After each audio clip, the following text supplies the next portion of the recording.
Tempat ini mungkin kelihatan seperti ruang angkasa lepas. Hakikatnya ini adalah sebuah kebun di dalam bangunan. Hampir semua tanaman di sini membesar dengan menggunakan bantuan teknologi.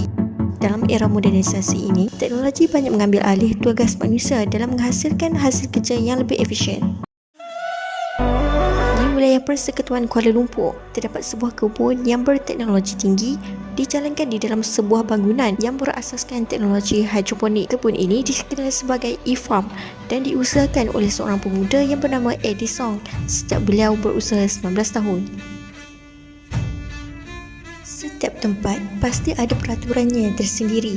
Begitu juga di e-farm, kami diterangkan beberapa SOP sebelum memulakan lawatan. Situasi ini menunjukkan mereka sangat berdisiplin dalam menjalankan tanaman hidroponik ini.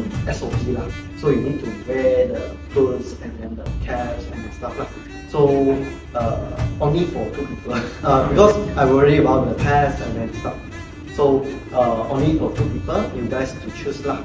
Yeah, that's all. Selain itu, pekerja-pekerja di e-farm amat menitik berat tentang kebersihan. Sebelum masuk ke dalam e-farm, kami diberi arahan untuk memakai pakaian khas bagi menjaga kualiti dan kebersihan tanaman. Apa yang kami perhatikan adalah mengusahakan tanaman hidroponik ini bukanlah suatu usaha yang mudah. Banyak cabaran yang perlu dihadapi yang membuatkan kami berasa kagum dengan usaha-usaha pekerja e-farm yang sangat berani dan berkomitmen dalam mengusahakan tanaman hidroponik ini. Apakah itu hidroponik? Hidroponik berasal daripada perkataan Yunani iaitu hydro yang bermaksud air dan ponos bermaksud bekerja, adalah kaedah bercocok tanam dengan meletakkan akar pohon ke dalam air nutrien tanpa menggunakan tanah. Akar tumbuhan digantung dalam larutan membolehkan akar tersebut menyerap nutrien penting yang tumbuhan perlukan untuk pertumbuhan. Terdapat beberapa jenis sistem hidroponik, antaranya ialah kultur air, teknik film nutrien, aeroponik dan sebagainya. Apakah falsafah di sebalik teknologi hidroponik ini? Hidroponik adalah teknologi pertanian moden yang semakin popular sejak beberapa tahun kebelakangan ini. Falsafah di sebalik hidroponik berakar umbi dalam kepercayaan bahawa kita boleh mengoptimumkan pertumbuhan dan hasil tumbuhan yang lebih sihat dengan menggunakan larutan nutrien yang diperlukan oleh tumbuhan tanpa menggunakan racun serangga.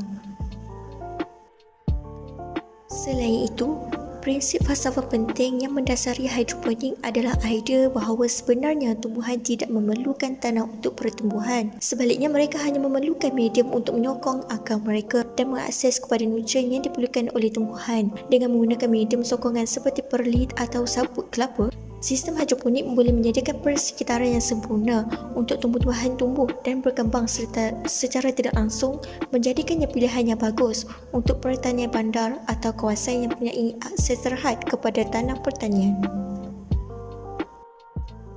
Jika dilihat dari perspektif alam sekitar, satu lagi falsafah utama di sebalik hidroponik ialah tumpuan kepada kemampanan dan kecekapan sumber. Tidak seperti pertanian tradisional iaitu berasaskan tanah, hidroponik menggunakan lebih sedikit air, ruang dan baja.